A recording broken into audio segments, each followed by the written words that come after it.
찬양 내 찬양 감사합니다. 우리 주변에 계신 분들과 눈으로 인사 나누겠습니다. 사랑합니다. 축복합니다.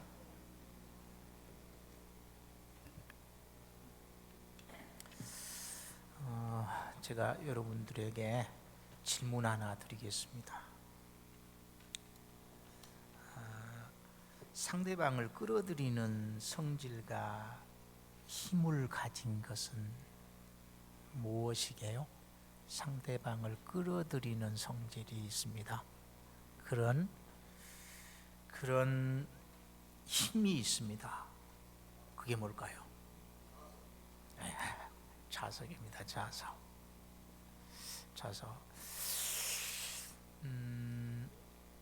미국의 어느 초등학교에서 선생님이 아이들에게 이런 문제를 냈답니다. 상대방을 끌어들이는 성질과 힘을 가진 단어는 뭘까요? 이렇게만 물어보면 우리 김선재 집사님 같이 똑똑한 친구들 아니고서는 답을 쉽게 생각을 못할 것 같아가지고 힌트를 하나 줬습니다. 상대방을 끌어들이는 성질과 힘을 가진 단어는 뭘까요? 그리고 제일 앞에 이제 M이라는 알파벳 M자를 거기다 힌트로 내준 겁니다. M으로 시작합니다. 그러니까 조금 더 쉽잖아요. 자석이라고 하는 단어가 영어로 매그네틱입니다. 매그네틱이라고 이제 힌트를 준 겁니다. 그런데 대다수의 아이들이 뭐라고 답을 적었느냐? 뭐라고 했을 것 같습니까? 여러분, 뭐더라고 적었대. 뭐더라고. 공부를 못해서 멍청해서 그랬을까요? 근데 여러분 생각해 보십시오. 상대방을 끌어들이는 성질과 힘을 가진 단어, 머리가 주는 답은 분명히 매그네틱입니다. 자석입니다. 그런데 이상하게 엄마라고 하는 단어는 항상 우리를 절절하게 하고 우리를 끌어당깁니다. 이 가슴이 주는. 그래서 선생님이 생각을 해보니까 엄마가 자석보다 더 자기를 끌어당기는 그런 느낌이 있거든요. 그래서 엄마라고 하는 답도 정답을 처리해줬다. 그런 얘기가 있습니다. 엄마라고 하는 대상처럼 우리를 가슴 쿵하게 만드는 단어가 없습니다. 엄마. 저도 이번 주간에 어머니에 대한 노래를 조금 불러봤습니다. 어머니, 아버지. 어느 노래 하나도 가벼운 마음으로 부를 수가 없더라고요. 그냥 막 가슴이 미어지더라고요. 우리 손주 녀석이 가족 밴드에다가 노래 하나 부른 것을 올려놨더라고요. 제가 작년 어버이 주일 때 보릿고개라고 하는 노래를 색소폰으로 한번 연주를 했는데 우리 어린 손주가 보릿고개, 이제 초등학교 2학년짜리가 노랫말의 의미를 어찌 알았겠습니까마는 노래를 불러놓은 걸 올려놨는데 세상에 그 노래를 들은데도 막 가슴을 막 후려치는 뭔가를 느꼈습니다.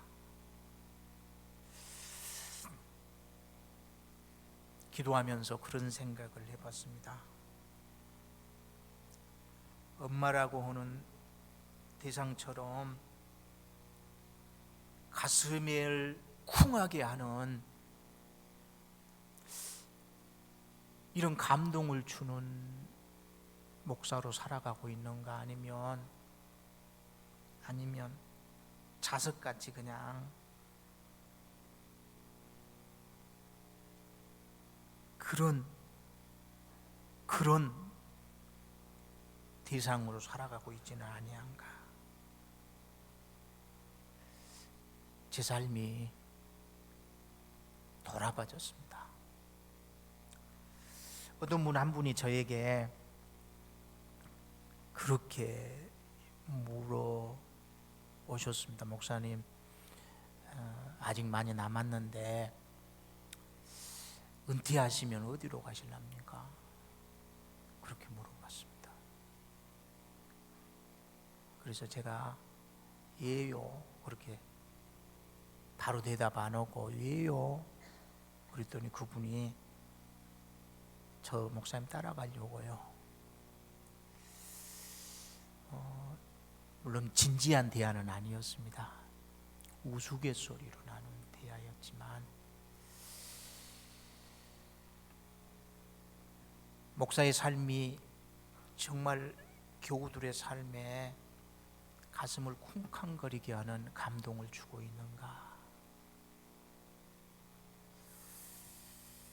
이제부터라도 엄마가 주는 이런 감동처럼 감동을 주는 삶을 통해서, 메시지를 통해서 감동을 주는 삶을 살고 싶다, 이런 바람을 갖고 오늘 말씀도 묵상하고 준비했습니다. 여러분, 오늘 말씀을 통해서 우리가 주님으로부터 주시는 가슴의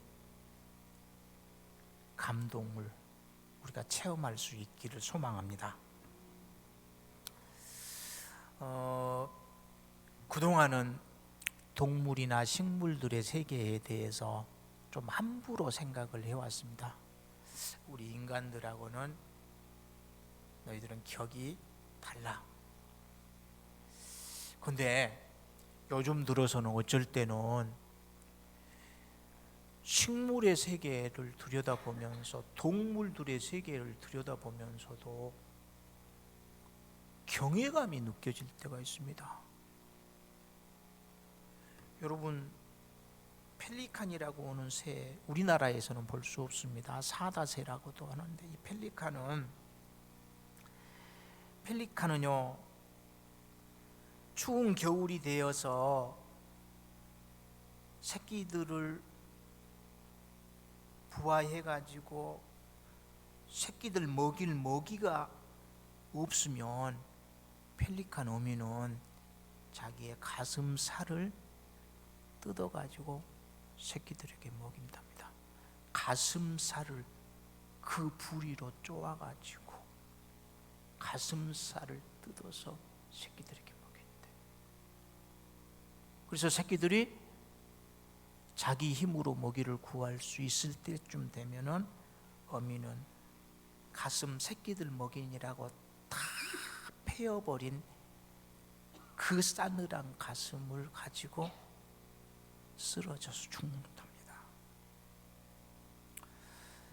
새끼를 위해서 여러분, 자기의 가슴살을 뜯어서 먹이는 이 새를 보면서 여러분, 나는 사람이야 라고 우리가 우쭐거릴 수 있을까요? 우리가 자주 먹는 연어나 문어도 여러분 마찬가지입니다.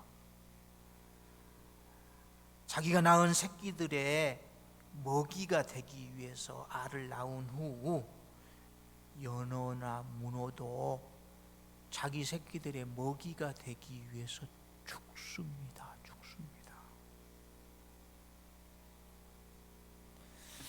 모성애, 여러분, 동물의 세계에서도 정말 경이롭습니다. 모성애만 있는 게 아닙니다. 부성애도 대단한 동물들이 있습니다. 여러분, 가시고기라고 들어보셨죠? 민물에 사는 작은 물고기입니다. 이 물고기는요, 엄마는 알을 낳고 지가 할 대로 가버립니다. 근데 아빠 고기가 혼자 남아가지고 알을 돌봅니다. 알들을 먹으려고 다른 물고기들이 덤빕니다. 목숨을 걸고 싸웁니다. 목숨을 걸고. 자기의 새끼들을 지키기 위해서 먹지도 않고 자지도 않고 이 알들을 보호합니다. 알에서 자기 새끼들이 부화해 가지고 제 갈 길로 가고 나면 아빠는 이제 힘이 다해 가지고 돌툼에 머리를 박은 채 이제 마지막을 맞습니다. 동물들에게서 볼 수 있는 모성애, 부성애, 이것만 있는 게 아닙니다. 동물들의 세계에도요, 여러분, 동족애 얼마나 엄청난지 모릅니다. 동족애, 벌하고 개미의 세계를 들여다보면요, 자기의 동족들을 지키기 위해서 자기 몸을 희생하는데 한순간의 꺼리낌도 없습니다. 한순간의 꺼리낌도.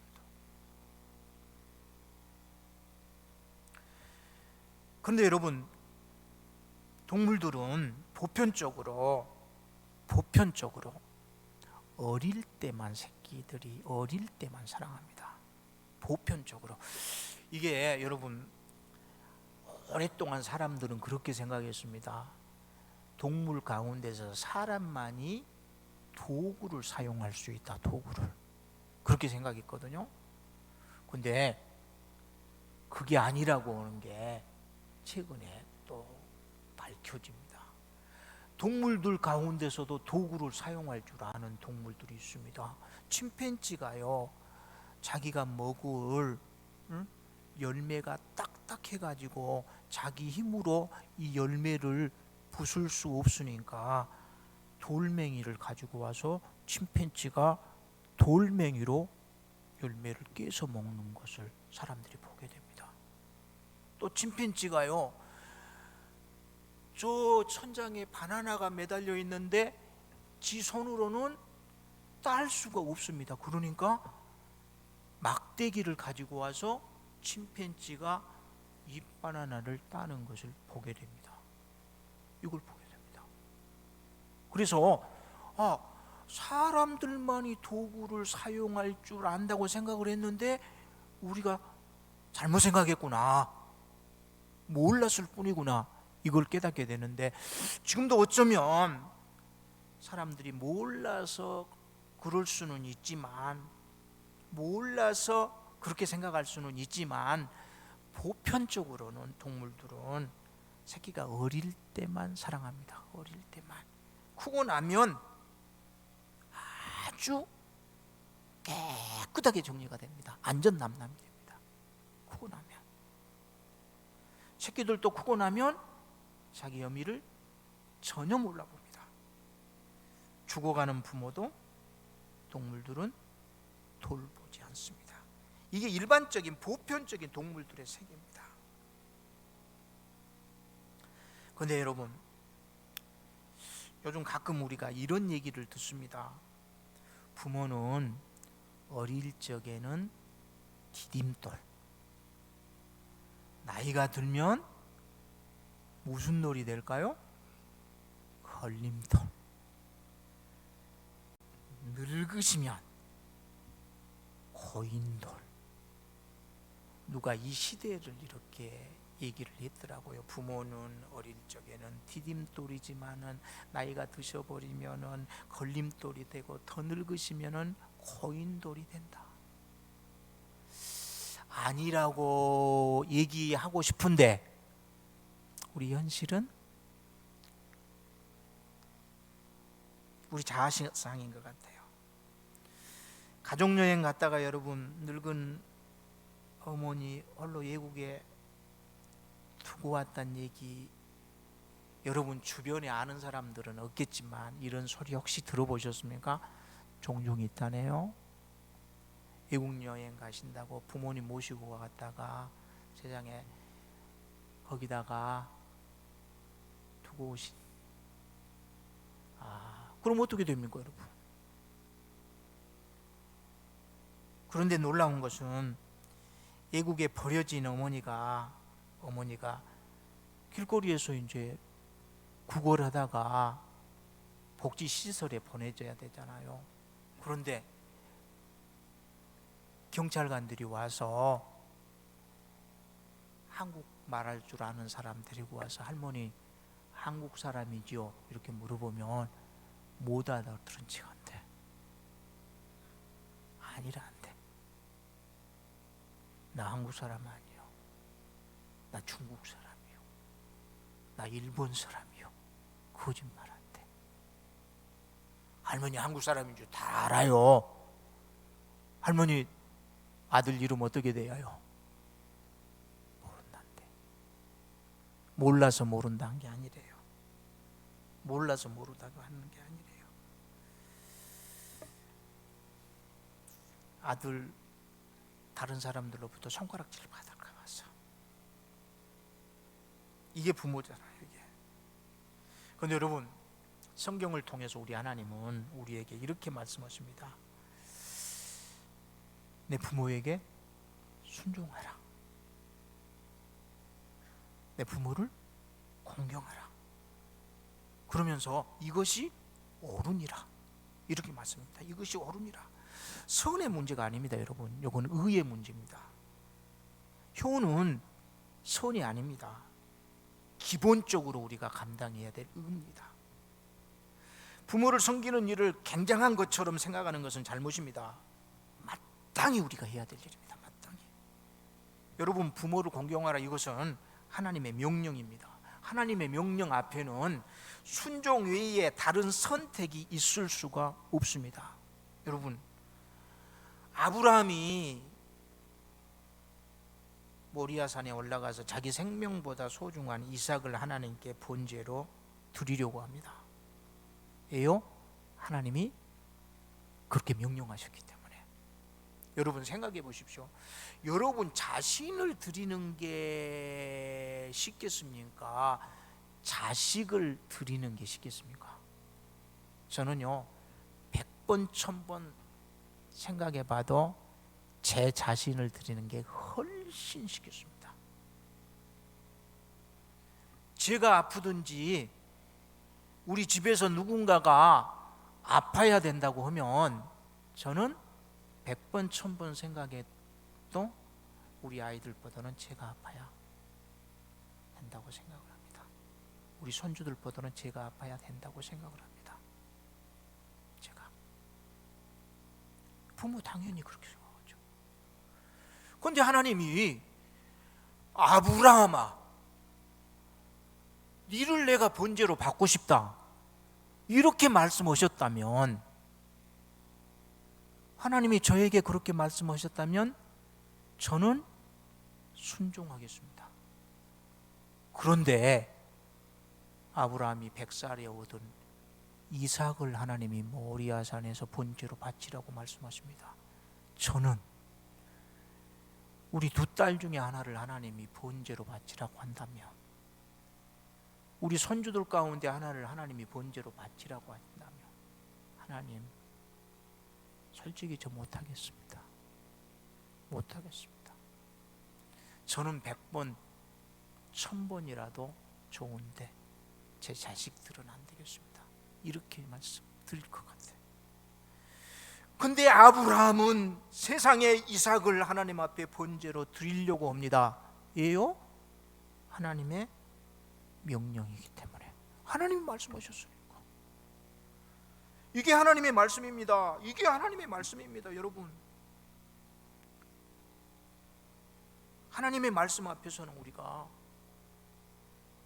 순종밖에 길이 없습니다.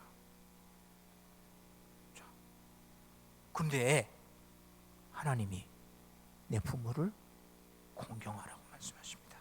공경하라. 이건 엄연한 명령입니다. 명령입니다, 여러분.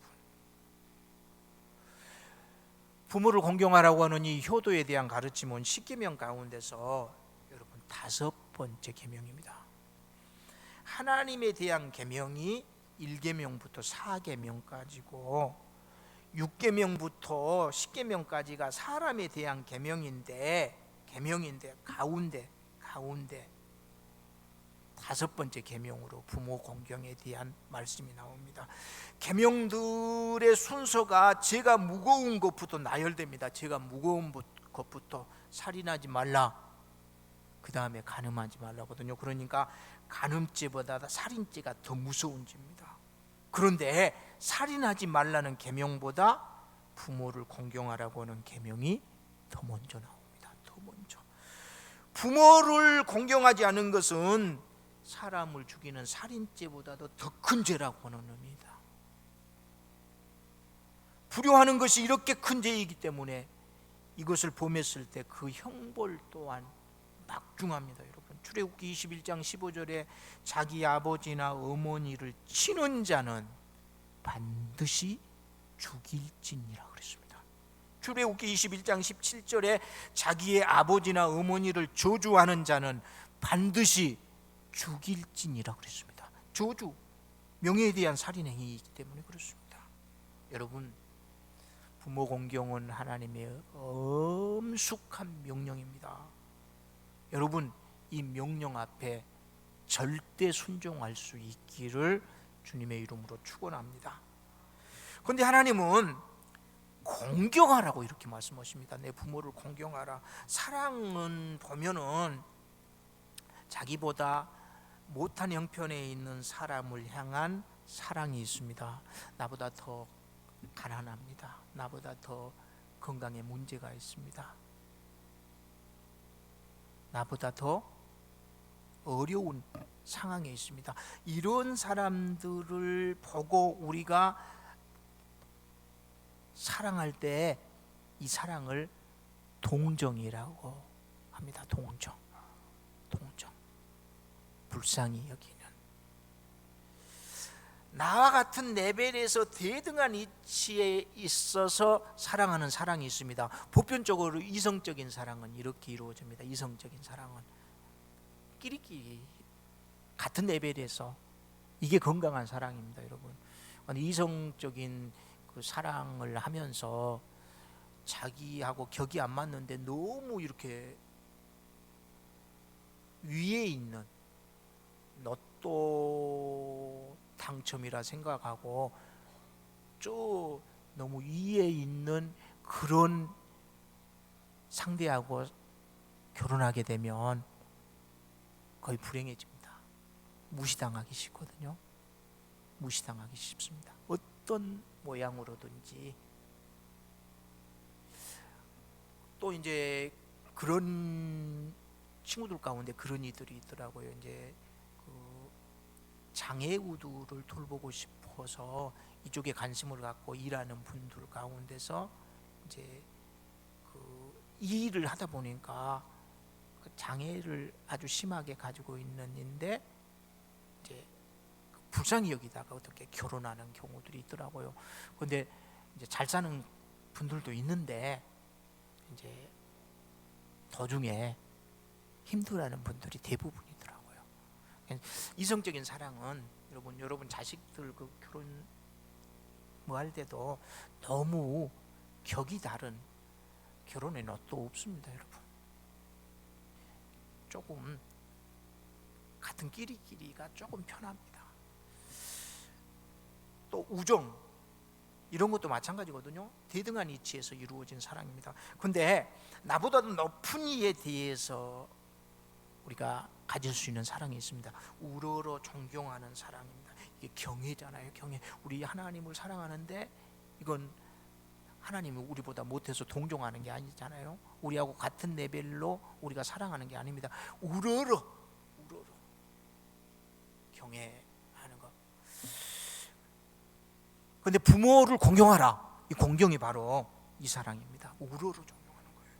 그러니까 여러분, 나이 든 부모님에게 불쌍해가지고 용돈이나 드리고 효도관광 한번 보내드리고 이런 것으로 효도하고 있다고 착각해서는 안 됩니다. 부모는 공경의 대상입니다. 공경의 대상. 상대를 위한 것이 사랑이잖아요. 사랑. 우리가 개 키우는 분들이 많은데 개를 좋아하는 것하고 사랑하는 것하고는 다릅니다. 개를 좋아하는 것은 중심이 납니다. 나를 위한 겁니다. 나를 위한 거. 사랑하는 것은 상대를 위한 겁니다. 부모를 공경하는 겁니다. 상대를 우러러서 상대 중심으로. 어떤 분 글 읽다가 정말 감동이 됐습니다. 제 가슴이 막 쥐어 뜯어지더라고요. 얼마나 효자인지. 어머니에게, 나이든 어머니에게 여러분 용돈 드리잖아요. 용돈 드리는데 이 양반은 세상에 어머니 모시고 사는데 어머니에게 용돈 드리는데 용돈만 드리는 게 아니라 자기 용돈까지 어머니 용돈에다가 얹어서 드리더라고요. 그럼 자기는 어떻게 살까요? 자기는 날마다 어머니한테 용돈을 받아서 아침에 갈 때 엄마 나 오늘 친구 만나야 되는데 밥값 좀 있어야 되겠는데? 그럼 엄마가 자식한테 받은 것 가운데 용돈을 아들한테 줍니다. 여러분 나이 드신 부모님도 제가 경험해 보니까 그렇더라고요. 사랑은 받을 때보다 줄 때가 훨씬 더 행복합니다. 줄 때가 훨씬 행복합니다. 주는 기쁨을 부모님에게 누리게 하기 위해서 이렇게 한 거예요. 여러분 부모의 사랑은 아무 대가가 없잖아요. 아무 대가도 기대하지 않는 사랑이잖아요. 그는 그냥 주는 사랑입니다. 참된 효도 마찬가지입니다. 효도. 사랑하는 성도 여러분, 공경하십시오. 공경. 하나님의 명령입니다.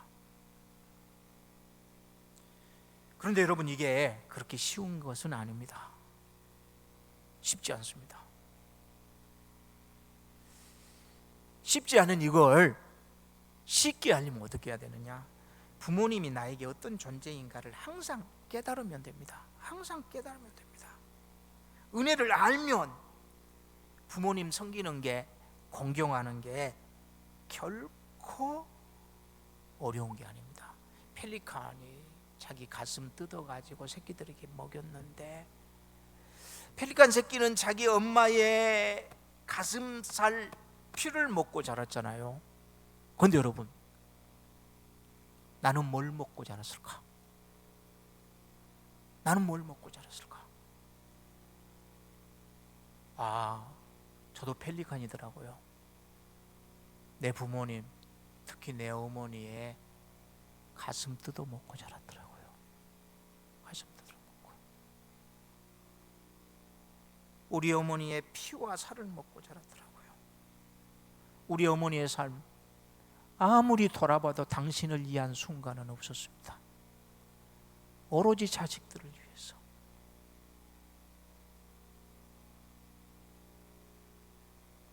여러분,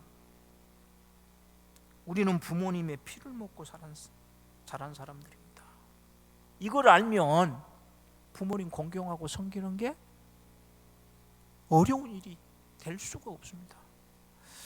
예수님의 사랑, 저는 이해가 처음엔 안 됐습니다. 어떻게 죄도 없으신 그분이 죄인 가운데서 이 볼품없는 이 죄인을 살리시겠다고 그분이 십자가에 못이 박혀서 돌아가십니까? 아무리 생각해도 이해가 안 됐습니다. 이해가. 근데요, 우리 어머니 생각하면 금방 이해가 되더라고요. 우리 어머니가 왜 이렇게 못난 자식을 위해서 평생 그렇게 살아가셨을까? 어머니니까요. 자식이니까요. 우리 예수님이 왜 저렇게 십자가에서 나 같은 죄인을 살리기 위해서 저렇게 가셨을까요? 아버지니까요. 아버지니까요. 그러니까 답이 나오더라고요. 여러분, 우리는 부모의 눈물과 피를 먹고 자란 사람들입니다. 우리 주님의 피를 먹고. 성찬식이 그거잖아요, 여러분. 우리 주님의 피를 먹는, 우리 주님의 살을 먹는 의식이잖아요. 우리가 어떻게 구원받았는가를 확인하는 겁니다. 이 은혜를 알면 여러분, 어찌 우리 하나님을, 어찌 우리 주님을, 우리 부모를 여러분 함부로 생각하겠습니까? 이 은혜를 항상 깨닫고 여러분 하나님을 경외하고 진정 우리의 부모를 공경하는 삶 이어갈 수 있기를 우리 주님의 이름으로 축원합니다. 그런데 여러분, 때가 항상 있는 게 아닙니다. 때가 항상 있는 게 아닙니다. 이걸 알아야 됩니다.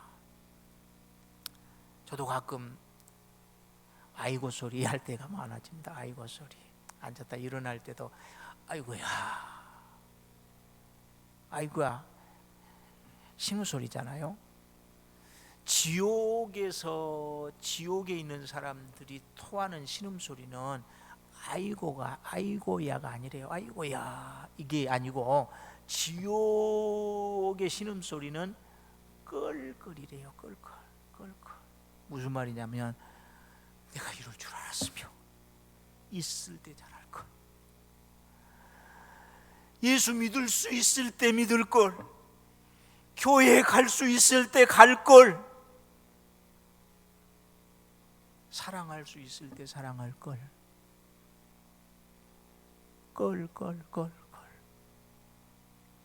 기회를 놓쳐버린 사람들의 가슴 뜯은 신음소리가 껄껄 아닙니까? C.S. 루이스라고 하는 사람이 쓴 책 가운데 어떤 책에 보면은 지옥의 장면이 나옵니다. 지옥. 하루도 살고 싶지 않는 그런 환경입니다. 하루도 살고 싶지 않는, 항상 어둡고 냄새나고 구더기가 드글거리고 하루도 한순간도 살고 싶지 않는 게 지옥입니다. 그런데 하나님께서 이제 책에 나온 얘기입니다. 지옥에서 천국으로 갈 수 있는 버스를, 교통편을 마련해 놓으셨습니다. 아무나 탈 수 있습니다. 공짜로. 날마다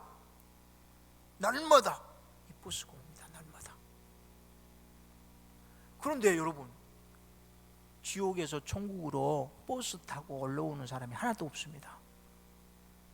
왜냐하면 아침이면 날마다 버스가 오니까 버스가 출발할 그 시간쯤 되면은 지옥의 버스 터미널에 사람들이 다 모여드는데 버스는 하나도 안 탑니다. 돈이 없어서 공짜인데요. 자격이 까다로워서 전혀. 왜 안 타느냐?